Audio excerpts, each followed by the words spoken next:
October is going to. It's snow in November, but it can't snow in October. This will happen in May. It'll happen Before I start theory, I just want to, since the majority of you are with me in the prior class oral skills, I wanted to remind you that we do have, well, a couple of you, well, no, actually just one of you, Hannah is going to see me Tuesday, tomorrow, for her sightseeing test. The majority of you are seeing me Wednesday afternoon for your sightseeing test. And if you need to see your specific time, we can check that out after class again. I also want to remind you that we will be having regular class at 8 a.m. on Wednesday for oral skills. We'll start the third unit, and that's the final unit of the semester already. Okay, so I forgot to announce that during the test last hour. All right, so in terms of theory, this is what I'd like to do. I'd like you to take your homework out, if you don't have it out already. And I'd like you to pester me with any questions you have on this homework assignment. Then what we're going to do is I'm going to give you a copy from your homework quiz. This one will be copied from your homework. And then we're going to go back to the homework and look at the answers. So that's the plan. That's the next 3 steps. So, again, the copy from the homework quiz, it's not going to have everything from this handout on there, but it will have some of the things from on here. So if you do have any questions about any of the sections, please do ask now or let me know. Yes? Okay, so for the first 2, I just have a question, like if my pattern will work for sure, because I didn't see any problems, but. Okay, you want me to take this?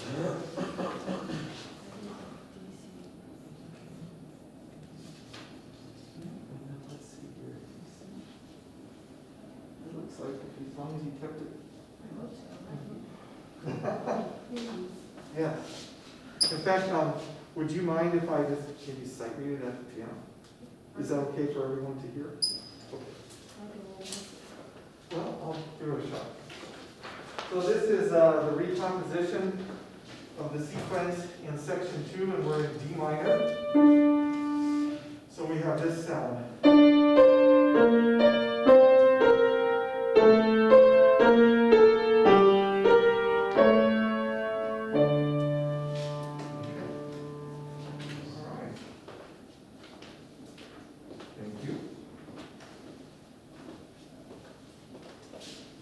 Other questions, comments? Does anyone want me to play for you? I'm just so confused on how you're supposed to start all, like the part writing, because I'm not good at writing now. For the second section? Yeah, I'm not good at writing. Okay, well, what we do have down on the bottom is, we get a grand staff going here. We know we're in D minor. And we know that the first chord is a D minor chord. Should be a D minor chord in root position with D in the bass. And for those of you that, well, what would the next chord in the sequence be? 4, 6, right? And the next one would be 7. And it should be capital 7. Because we're in a minor sequence and we use A or C natural until the very end, which Hannah did very well, by the way. You use C sharp at the end. Good job. And then 3, 6, and then 6, and then 2 diminished 6, and then the sequence ends right there. And I think we have the bass notes for a standard case by 1. But to get to your question more, how do we get started? Well, you don't have to use strictly chord tones, but I would advise that you start with a chord tone. And if you want to use all chord tones the whole way, that would be perfectly fine. So for instance, what notes do we know belong in D minor triad? D, F, and A. Okay? So one possibility, I think you had to use 8th notes. One possibility would be to do something like that. That's an F and a D. They both fit into the chord, so you can skip or leap between them. No problem. Okay. Then the next chord, as we saw, was a 4, 6. That's a G minor triad, G, B flat, D. So what I did is I went up to a G. You could go down to a D if you wanted. You could go up, I guess, to a B flat. What I did though is I put in a passing tone right here. Because that leads down to, let me see here. Leads down to E.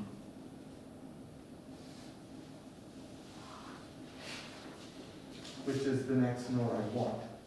Now, you might say, well, why do I want an E here? Well, I started with an F.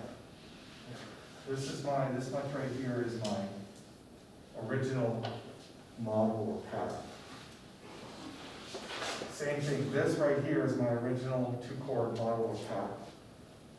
You see how the first bass note in my first sequence that is outside of the original pattern is one step lower than the first bass note of the pattern. Therefore, whatever I started with here, the first note of the pattern in the melody, the first note of the pattern in the first sequence of the melody should be one step lower. See that?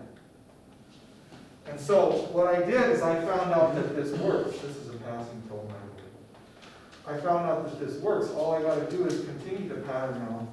So this goes C and this goes F.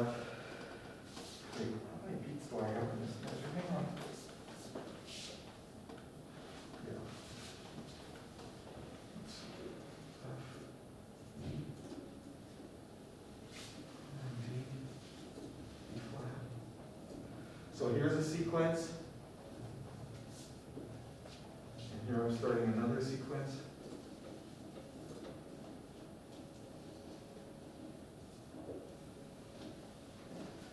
And I just want to finish filling this out.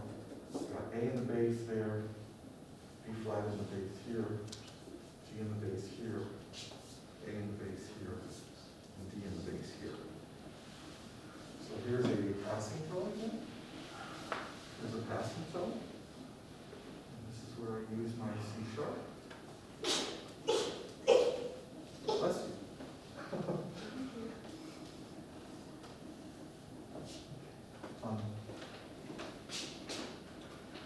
So I guess to get started, what I used is I just used chord tones for the first chord. And I used one chord tone and one non-chord tone for the second chord. Because this passing tone, this non-chord tone, led very smoothly to the next note that I had to have to start the next pattern. Okay? If I play that, I mean, this is just one of many possibilities. If I play this, it sounds like this.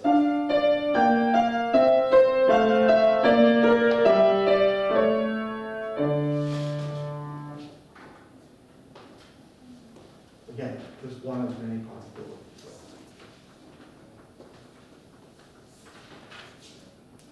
I don't know if that gets to your question, but hopefully it'll show you what you can do to at least get started. And I made sure that this original pattern right here under the first bracket, I made sure, as Hannah did, that there were no part writing errors with the bass voice. Just these two voices. So that if this is free from error, these first two chords, then the next two chords will be free from error, and the next two chords will be free from error, etc. Sarah, did you have a question?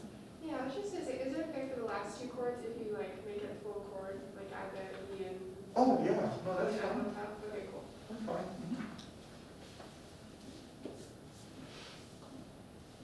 Okay. Other questions?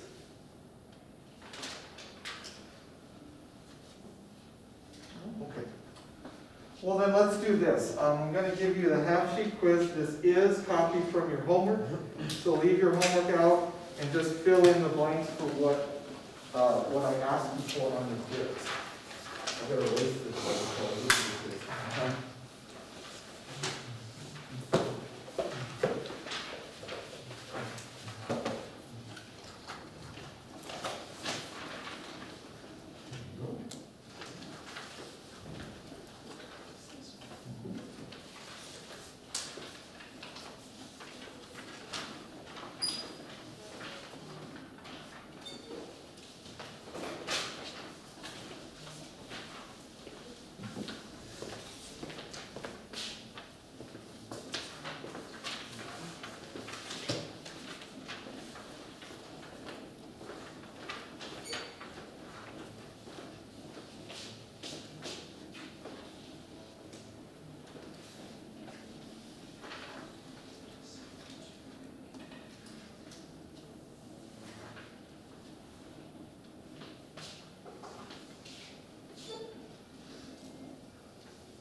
more time?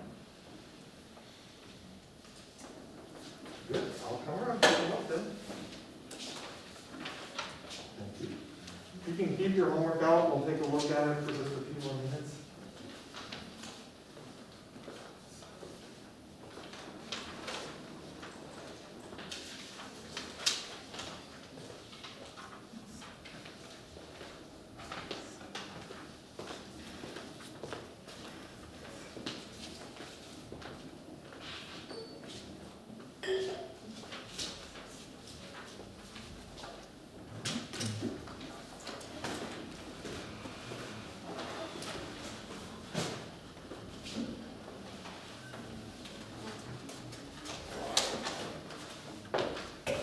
All right, so I'd like to show you the answers now to these sections on the homework assignment. Which means I have to turn the TV on.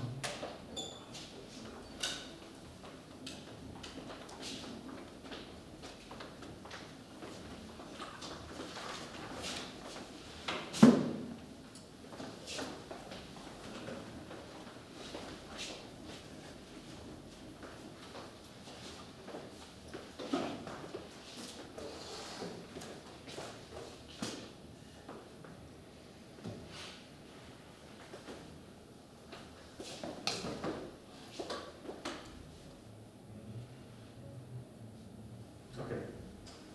In section 1, I hope you came up with a descending fifth sequence. And let's see, did I ask you? Yeah, analyze the passage with Roman numerals. Did you get 1, 4, 7, 3, 6, and 2 diminished, 6, 5, 7, 1? And you see where my dashed line is in my Roman numeral analysis. That shows me where the sequence ends in Handel's example. The pattern stops. He goes on to something different to get the dates. Let me know if you have any questions. Yeah. So the 7 is capital in minor? The 7 is capital in minor sequences. That's That's because it has the lowered 7 scale degree in it. yeah.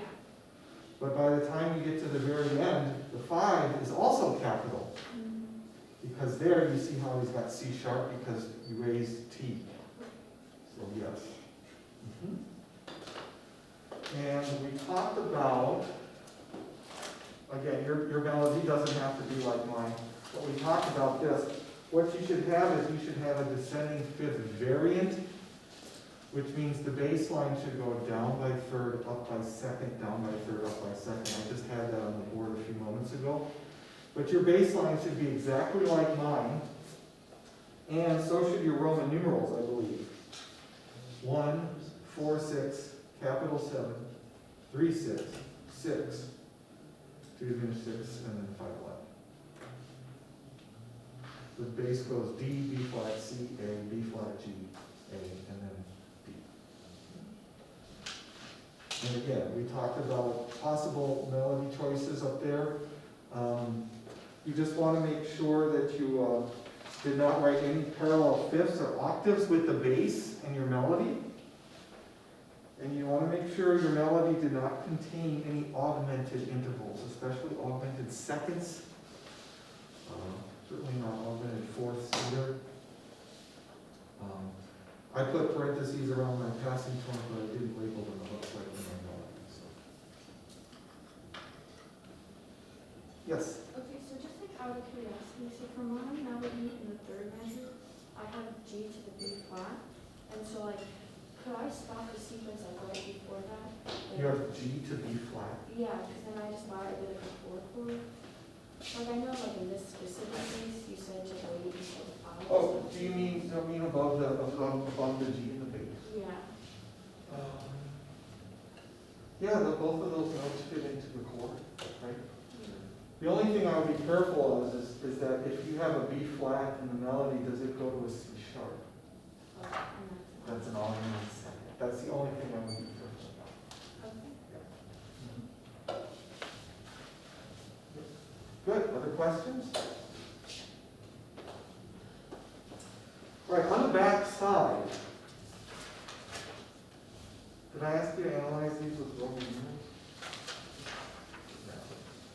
Notice I've got a minor 5, 6 in the first measure. Again, that's because tag is used throughout the sequence.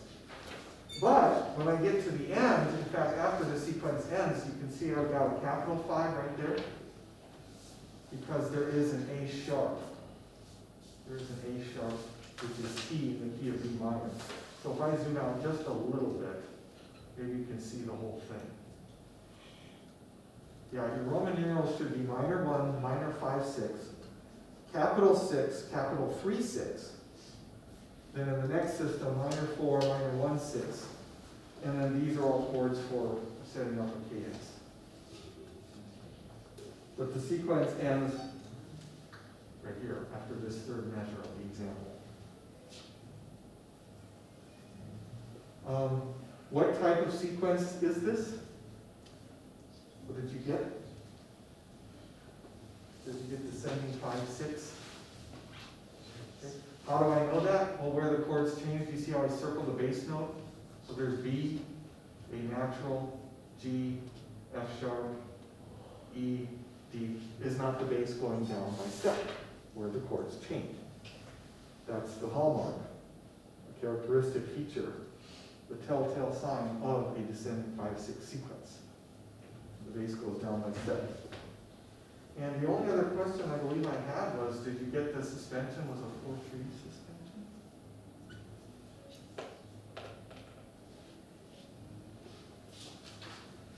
I used to have this example on a CD. Well, I still have it on a CD, but I can't play a CD in here, so. And to just find these particular measures 97 to 98 in the middle of a Handel concerto or something is no small feat, no small task. I can try to, without playing all the, let me freeze it here, without playing all the Alberti bass or the rhythm in the left hand. Maybe I can just play the harmonies in the left hand with the melody, so you can get an idea. I really would like you to hear how this, kind of what the pattern is in this Handel sequence. So we start in, yeah, it looks like start in B minor. Oh, sorry.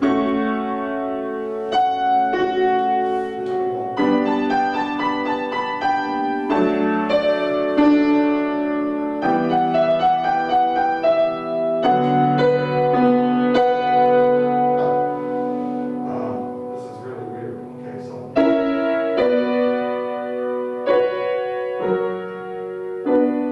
That's kind of how it goes. But it goes a lot faster. It's supposed to be strings.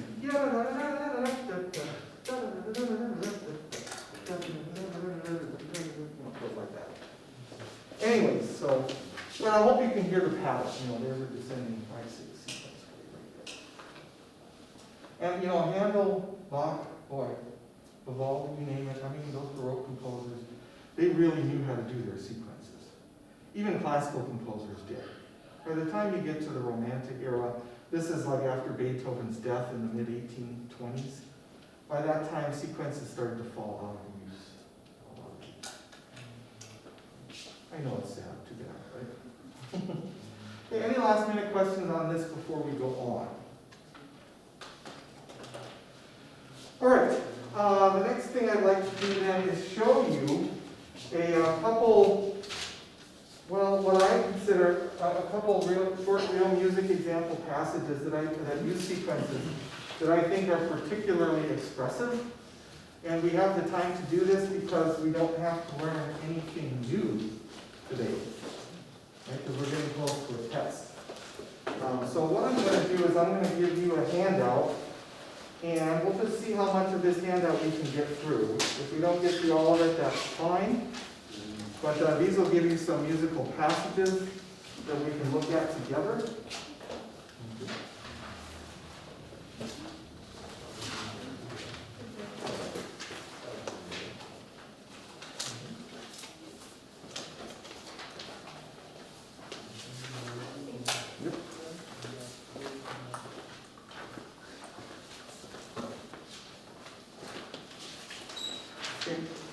If you could actually turn the sheet over that I gave you, turn it over first. There should be a Beethoven piano concerto example on the flip side there.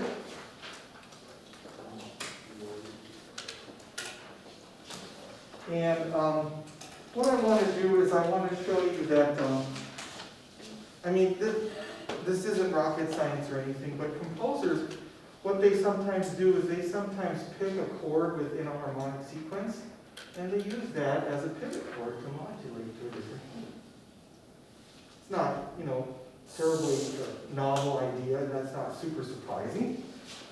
In the Beethoven example that we have, and we'll listen to that in a second, the two keys involved where Beethoven modulates, the two keys involved are B major and F sharp major. Are those two keys closely related? Yeah. By the way, this makes good review for the upcoming test. Okay, so if I were to write out a pivot chord chart to find the smoothest or best possible pivot chord between these two keys, that should only take me a minute or so. Let's do that quickly. I'm going to do that quickly. So we're in major, so I'm going to write out my chords for the qualities that they are in each scale degree in major. And this other one is in major as well. Under which of these chords in the top row should I place my capital 1 for my F sharp? Yeah, under the 5, right? So that they have the chords in the same column share the same root. So then I continue here, 2, 3, 4, 5, 6, and 7. Crossing out columns, which have Roman numerals of different type or quality, because these would be impossible pivot chords. I could cross out that column, I could cross out this column, and I could cross out this column, right? That leaves me 4 potential pivot chords left between the two keys. And I'm hoping you can see a clear winner here. What's the smoothest, the best choice for a pivot chord out of these 4 columns that are left? Which one has the most predominant function involved? 62. That's right, this one. It's a predominant chord in both two keys. Okay. Yeah, in fact, hopefully if you look towards the end of the first system on your paper, you can see that that's the pivot chord that Beethoven uses to go from B major to F sharp major. One thing that you do not have that I wanted to show you is,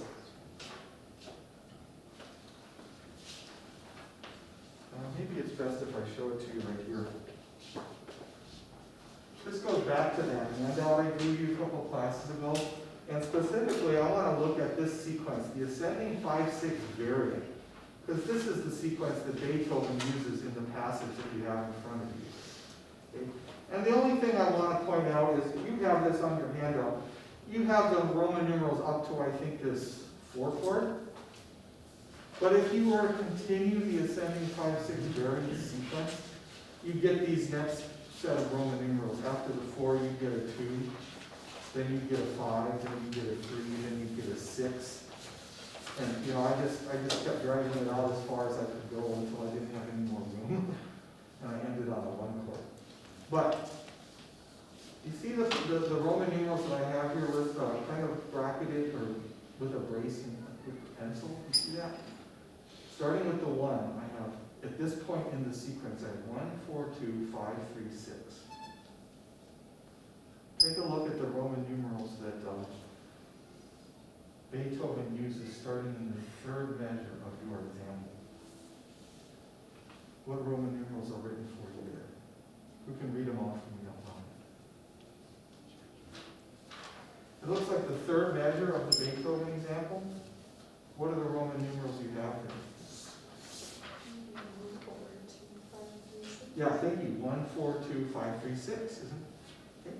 So that section right there, measures 3, 4, and 5 of the right here of your sheet. That is an ascending 5/6 variant harmonic sequence that Beethoven is using.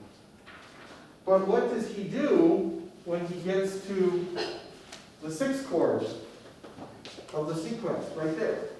Does he continue the harmonic sequence after that?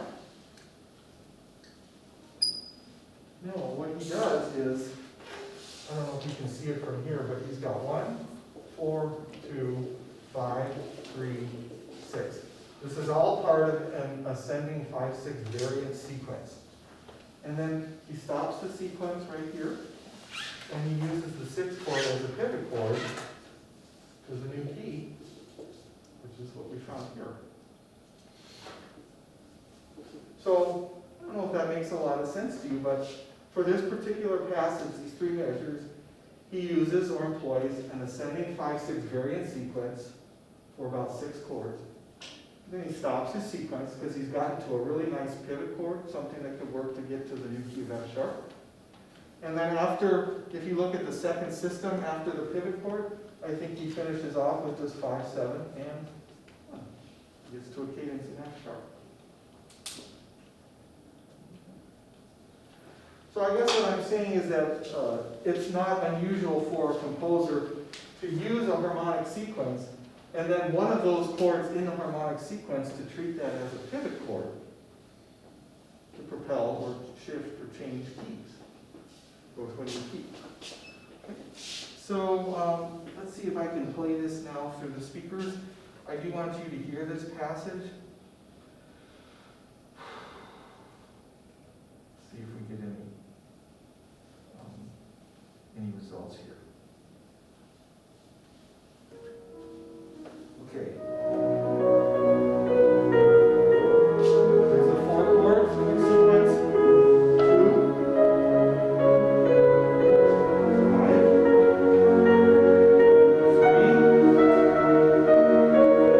6, which is the pivot. There's the new dominant.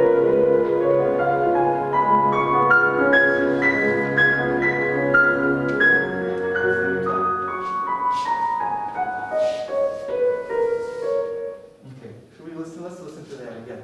I really like it. It's piano and strings. It's very smooth. But, you know, when I write ascending 5-6 variant sequences, they don't sound this good. But he really does know how to use them. Right? So, let's listen to that passage one more time. There's the first chord of the sequence.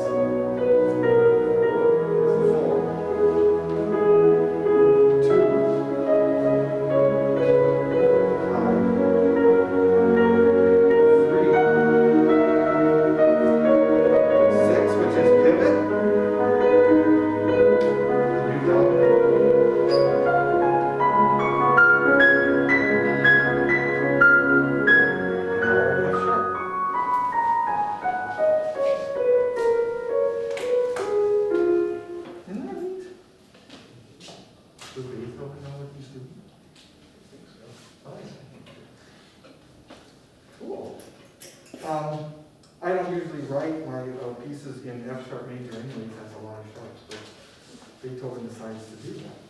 Okay, let's go ahead and turn your paper over now. Okay, now what we're going to do is we're going to go back in time, and this passage is taken from a piece in the Renaissance period. Are any of you here in chamber choir? Let me see a show of hands. Okay, good.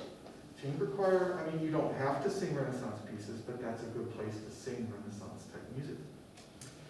Okay, so from the bass line, I'd like you, let me go back to,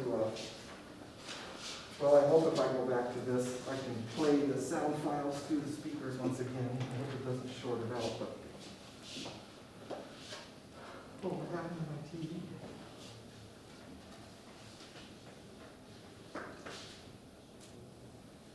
Is it still on? Is it showing up over there? Let's turn it off and on.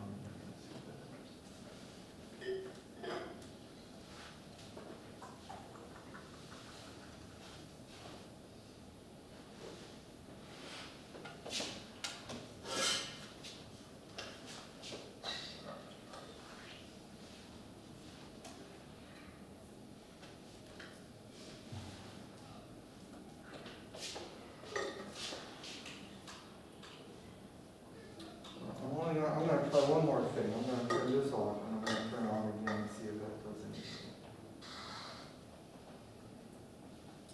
But anyways, what I wanted you to look at in this example was, about several measures of the way through, there are some brackets over the top of the staff. For instance, there's a bracket over here, and then there's a bracket that actually goes into the next system, and then there's a bracket over here. Do you see those three sections? I'd like to know, oh wait, maybe I'm going to get up here.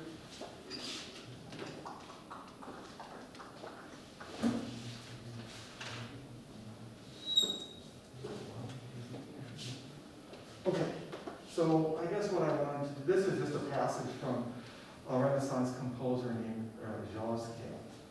And here is a bracketed section right here. Yeah. Did you see that? Now, can you tell me what is the bass doing in these two measures? How is it moving? It's ascending by step, right? Which sequence did we learn that ascends by step? The ascending 5-6 sequence, right? And not only is the bass ascending by step, but you see with the tenor and the bass, the tenor is creating what we call 5-6 motion over the bass. And that's what all these 5-6s are down below the text. But we have bum, bum, bum.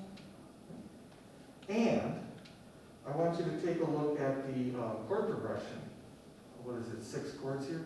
See that? I analyzed it for you. 1, 6, 4, 2, 6, 5, 3, 6, 6. Do you see that somewhere in here? See, I have how I have an ascending 5-6 sequence kind of written out, extended. You see, this is the chord progression right there.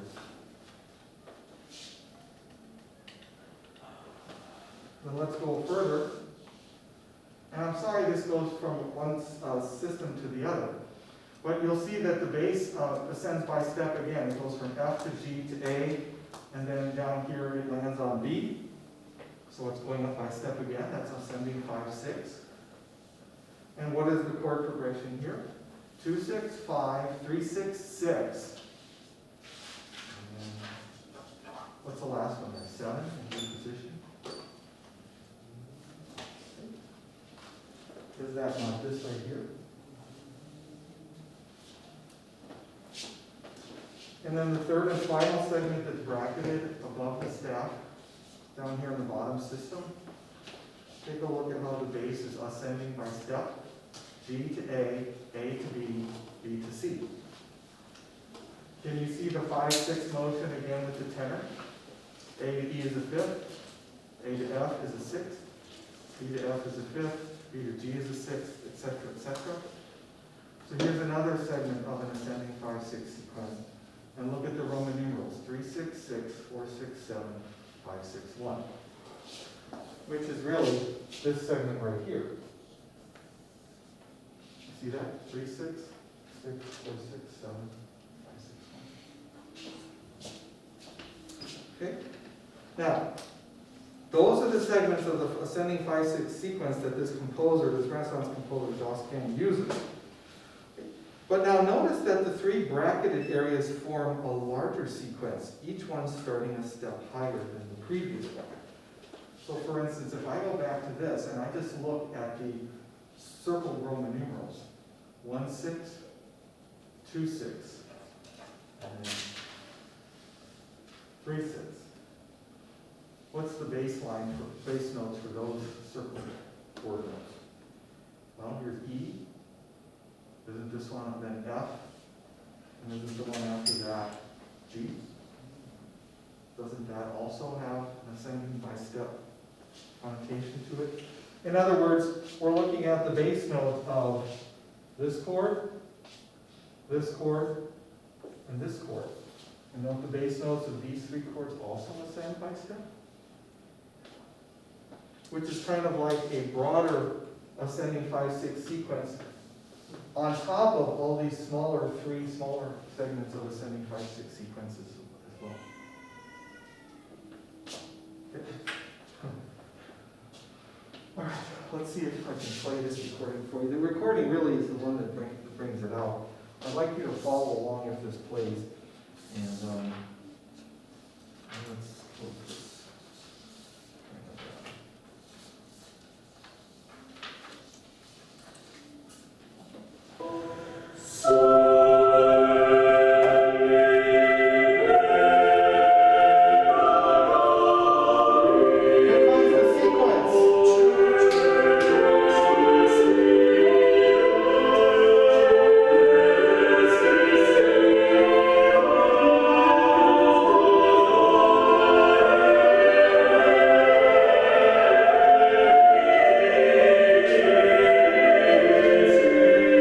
Here comes the sequence. What do you think? Would you like to sing? I would like to sing. In addition, I didn't get a chance to show you, but do you see under each bracketed area, do you see how not only the bass goes up by step, but also the tenor does? But the tenor is going up by step just a little bit before the bass. So it's like the bass is imitating the tenor just a beat later. And all that goes together to create ascending stepwise motion. It goes together to create 5/6 motion between the bass and the tenor. And it creates this beautiful sound of these three segments of an ascending 5/6 sequence. Let's listen to that again, since it is so short.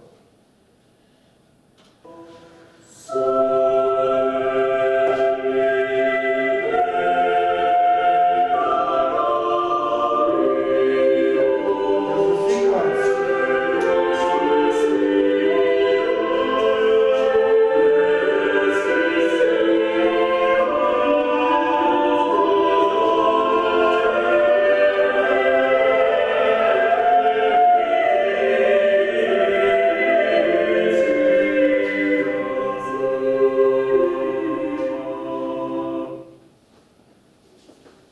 So, when you get into music history, I hope you focus heavily on Renaissance music. It's a wonderful, wonderful sound, wonderful time period.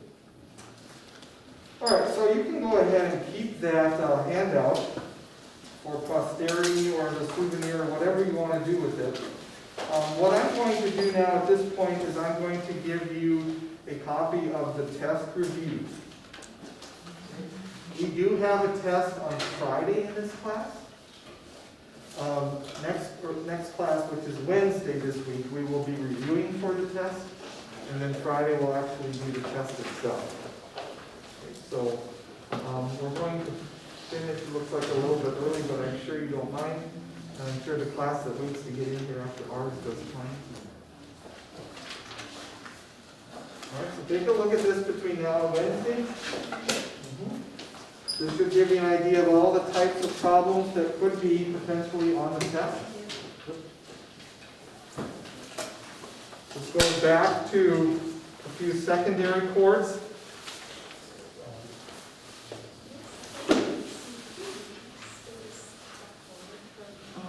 No, because we took a quiz. Yeah. So no, I don't need it, but thank you.